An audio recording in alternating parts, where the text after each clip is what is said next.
السلام علیکم دوستو، انتہائی دکھ کے ساتھ یہ بات کر رہا ہوں۔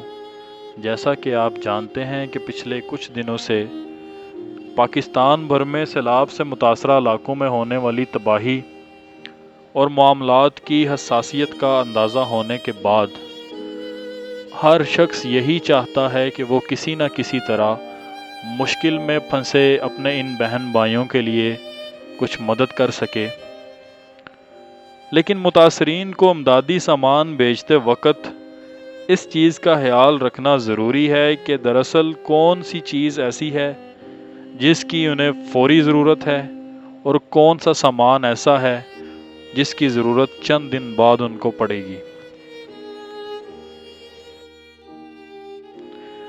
دوستو، سیلاب زدگان کو امدادی کیمپس میں شہریوں کی طرف سے بعض ایسی چیزیں بھی پہنچائی جا رہی ہیں جن کی فوری ضرورت نہیں یا فوری ترجیحات میں وہ چیزیں شامل نہیں ہیں، جیسا کہ کمبل، رضائیاں، پکا ہوا کھانا اور بغیر ابلا دودھ۔ ٹھیک کیا چاہیے، آپ کی سہولت کے لیے کچھ چیزیں بیان کر رہا ہوں۔ نمبر 1، خشک ایندھن۔ دوستو، ماچس، موم بتی، مٹی کا تیل، سولر لیمپ، لکڑی، کیونکہ چولہے تک جلنے کی پوزیشن میں نہیں، یہ چیزیں سیلاب زدگان کو فوری طور پر چاہیے۔ نمبر 2، پینے کا صاف پانی، کیونکہ نلکے کام نہیں کر رہے اور بجلی سیلاب زدہ علاقوں میں احتیاطاً کاٹ دی جاتی ہے۔ نمبر 3، خشک خوراک۔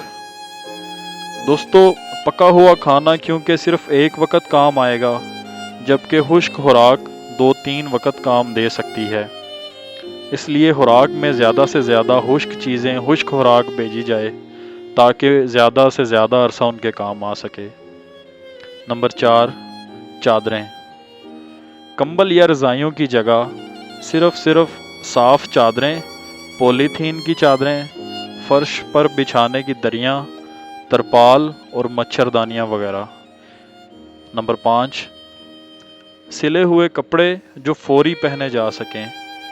کپڑے سینے کی سہولت کیونکہ وہاں میسر نہیں، اس لیے ایسے کپڑے بھجوائے جائیں جو فوری طور پر ان کے کام آ سکیں۔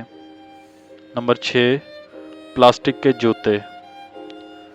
عام جوتے وہاں قابل استعمال نہیں ہیں، جگہ جگہ کھڑے پانی میں عام جوتے کی سلائی کھل جاتی ہے، اس لیے وہاں پلاسٹک کے جوتے بھجوائے جائیں۔ نمبر 7، خشک دودھ۔